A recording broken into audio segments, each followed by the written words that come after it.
Oh, precious. Yan. So, magagamit mo na to sa Lunes pagpasok mo. Hello guys, magandang hapon.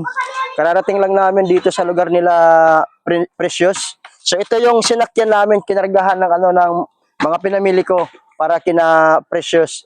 Kaya nandito na kami ngayon. Pupunta na kami sa bahay nila. Bubuhatin ko na lang to.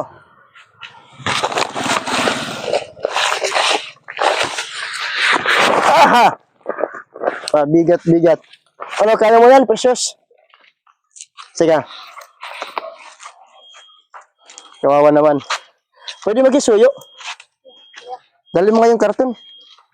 May mga bata dito. Pakidalan lang dong. Tayo dito. Tara.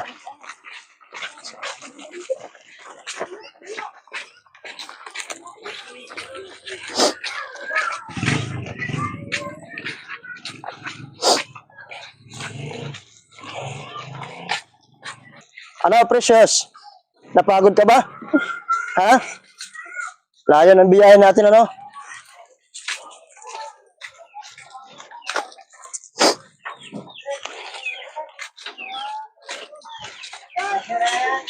Nandito na kami.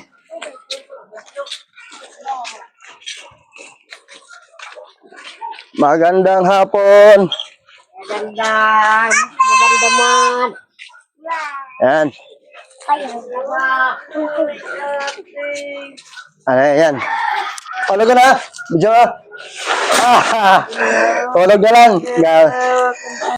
Ate. So, medyo mahaba yung biyahe. So, nakabutan kami. Anong oras na? 5:30 PM na po.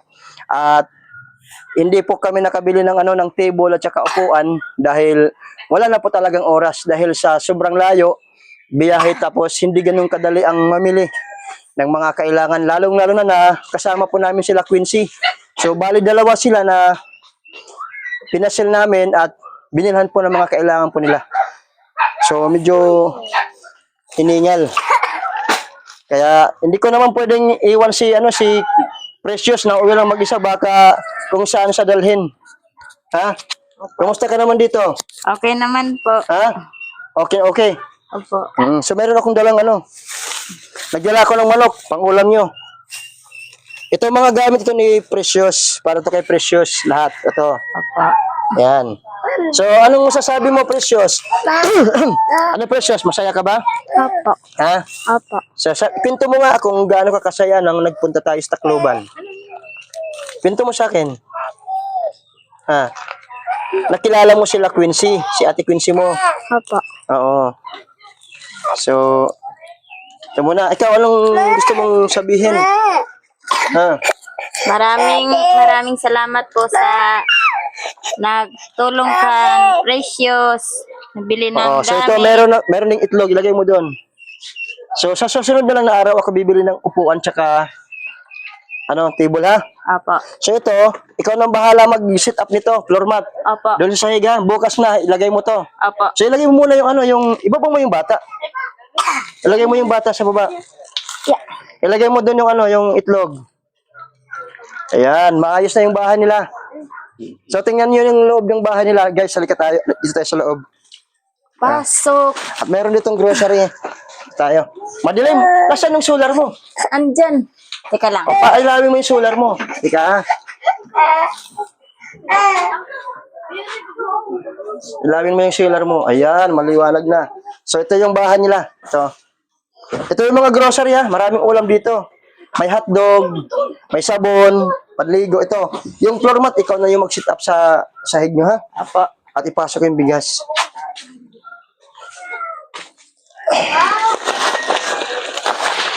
Ito.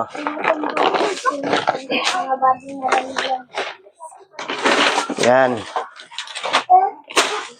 So, meron ka ng bigas at napagod ako. Sa layo ng biniyahin namin. Grabe. Pero alam mo, kahit nakakapagod, tapos nakikita mo na masasaya yung mga bata, nawawala yung pagod kahit nakakahingal. At siyempre, nagpapasalamat tayo sa Diyos dahil sa pagpapala at pinagkalooban kayo ng Diyos ng mga tao na may busilak ang kalooban. Opo. Dahil nakita po ni Ma'am, ni Ma'am Vanessa po ang nagpaabot ng tulong dito sa bigas, grocery. At ipinasyal po namin si Precious. Kasama sila Quincy. Si Quincy, na-vlog ko rin. Kagaya po ng kalagayan nyo, nasa gubat, nakatira. Kaya kasama po nila si Quincy. Binilang ko rin po si Quincy ng mga kailangan nila sa bahay. At ito, asan yung isang bag? Binilang ko ng mga gamit ng batas niya. Yan na yan. Nagbili rin ako ng bag. Halika dito, Buri. Halika dito dong. Anong grade na to? Akala ko, grade 2 na ba to? Ano? Na daycare o kinder? Ah, kinder pala. Akala ko kasi grade 2. Oh, may bag ka ha. Para hindi ka magtampo. Oh, may bag ka. At may mga school supply din para sa kanya. Andun yung school supply. At binalang rin kita ng pants mo. Salamat po. Oh, hindi ako bumili ng sapatos kasi hindi ko alam kung ano yung sukat. Ito. Tika, dito ka. Harap ka sa camera. Ayan. Sige, sige. Oh, kasyang-kasya sa'yo. Oo. Dali mo dito, Precious, para makita yung mga pinamili mo. Ito. Ito. Ito mga damit sa mga anak mo ha. Para nagbibili rin po ako ma'am ng mga damit niya. Para sa mga bata ito. Halika. Ayan. Kasi sa iyo yan ha. Merong ulam dyan ha. Nagbili ako ng manok para ulam nyo. Opo. At ito. Nagbili rin para sa ito sa bata. Ito. Halika. Para sa iyo. Ayan. So binilhan ko rin siya ng damit. Ayan. Yes. Okay. So nandito naman yung mga pinamili namin para kina Quincy. Halika dito natin. Pero anak, So nagbili ako ng payong. Bili ako ng payong si Quincy. Ah, si Quincy ano ba to? Precious. Si Precious. Oh, may sapatos na siya, school supply. Oh, school supply. School shoes. Binalan po natin. salamat po. Yan. Tapos may payong pag umulan, hindi na masyadong mababasa. So bili tayo ng bag. Meron kang bag, buksan mo yung bag mo. Oh, Precious. Yan. So magagamit mo na to sa Lunes pagpasok mo. Yan mo na. Ito naman, tawag nito sa Tagalog. Kulambo. Kulambo. So may kulambo ka na. O yan. So may kulambo doon na sa loob. Pasok natin doon. So may choice, bumili siya Hindi yan sa'yo, kay ate mo to. Ate mo, ito na anak. Ayan. May medyas, nagbili rin ako ng medyas. May tumbler. Ano mo doon? Kompleto ka na ng school supply mo ha. Ito, ulam to kasi kumain kami sa mag-inasal. Hindi niya naubos. Kaya pinatik out ko na lang Yan. So ito nagbili rin po ako ng kortina para naman kahit pa paano hindi ka masilip. Palitan mo yung kortina mo ha. Dito. Ayan. Para kay ate mo yan, yung mga notebook. Yan. Hawakan mo, Precious. Kita mo lahat ha. Kita mo lahat ha. So ito, kortina, ilagay mo dun sa pintuan. Opo. Ha? Yan, lagyan mo. Crayola yan, Crayola. Lagyan mo dun. At ito, may mga damit din si Precious na pinamili po namin. Ito. Opo. Huwag mo na pakialaman, mga gamit yan. Ito. Mayroong mga notebook dito sa loob. Yan, Precious. Kaya na magligpit mo yan, ha? At, floor mat. Ano, ikaw na mag-arrange dun, ha? Kailangan mo, pagbalik ko dito, maayos na to, ha? Opo. May bigas ka. Ito, may mga grocery kayo dito. Kunin ko na to.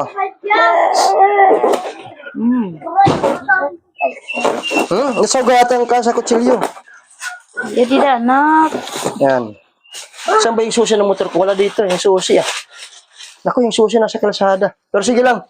Ito, may mga sabon. Bilhin ko rin ng mga sabon.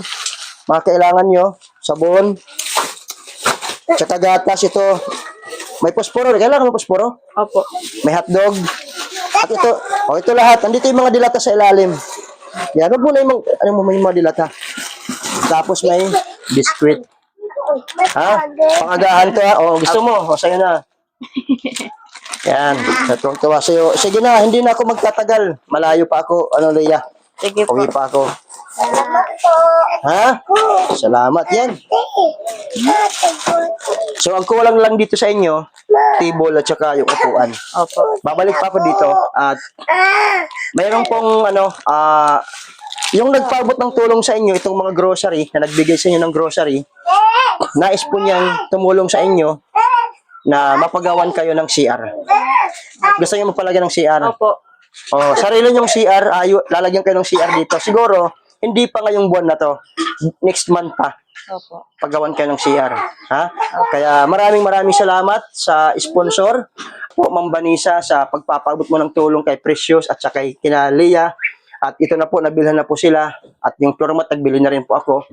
At mga pangangailangan nila. At salamat din po kay Sir na nagpaabot po ng tulong na mapagawan po sila ng bahay. So maraming salamat po sa pagpapala ng Diyos na ipinagkaloob sa iyo. Ikaw, Leah, anong nais mong masabi ngayon sa mga tao na may busilak ang kalooban na narinig ng Diyos yung panalangin mo at deserve mo naman talaga na matulungan ka.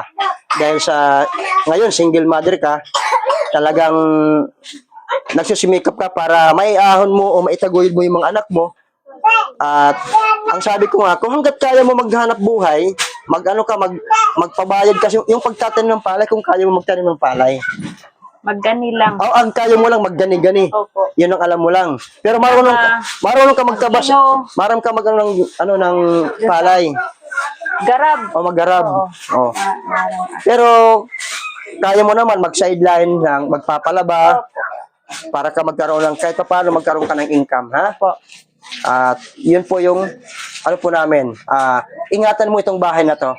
Kailangan malinis. Kasi pupunta ako dito para bisitahin kayo. Para tingnan po namin yung bahay mo na maayos. Kailangan ma-maintain mo itong malinis, ha? Opo. Kasi ayaw po namin yung masyadong burara Opo. na natulungan. Kasi may mga tinulungan din po ako na pinupuntahan ko. Hindi ko na po masyadong binablog kasi masyadong marumi. Masyadong makalat yung bahay nila. Opo. Yung napansin ko na mas maayos yung bahay, kina Quincy, kina Annalyn, maayos yung mga bahay po nila, malinis kahit pumunta ako ng ilang beses.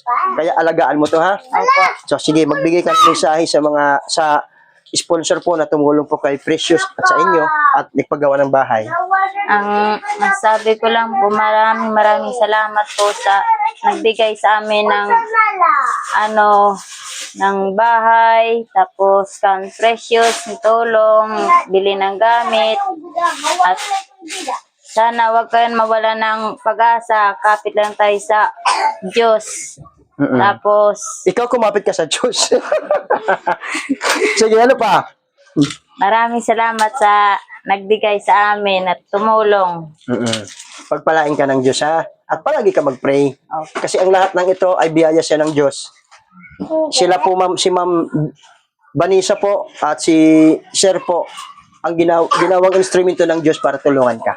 Ha? So, salamat. So, Maraming salamat. sige, bye-bye, ha? Per. So, yun lang. Ang kailangan natin table. Tapos dito sa labas, ang plano natin dito, lagyan na lang natin dito ng dingding. Ito dito. Para mayroong maluwag-luwag kayo sa loob. Ha? Kasi itong ginawa naming bahay, kinaliya, sapat lang po sa budget. Kasi may mga nagtatanong magkano daw po yung total na nagastos po nito sa bahay. Ito po, maliit lang. Kung makikita nyo sa video, maliit siya pero malaki naman siya sa actual. Sasagutin ko yung mga nagsasabi sa akin magkano. Ito po, kulang-kulang po ito ng 30,000 yung paggawa ng bahay. Dahil po, ang ginamit po namin dito, puro po coco lumber. At ito lang po yung kawayan na ginamit po namin kasi wala po kami mabili na ibang materyales. Kundi lahat po, puro coco lumber po yung ginamit at nagtaasan po ang presyo po ngayon ng materyales. Pero malaking tulong po ito sa kanila. Dahil sa napakabuti ang kalooban ng sponsor na una pong silang nakita, sabi po ni Sir sa akin, brother, pagawan po natin agad ng bahay si Leah. Tulungan po natin. Kaya ito po, pinagkalooban sila ng Diyos na maayos na bahay. At natutuwa naman po ako. Sabi nga, kahit gaano man tayo kapagod sa ginagawa natin sa pagtulong sa kapwa, pero pag nakikita natin ng mga tao na kagaya po nila, na nabibigyan po natin ng pag-asa na maging masaya yung buhay nila, nakakawala po yung pagod.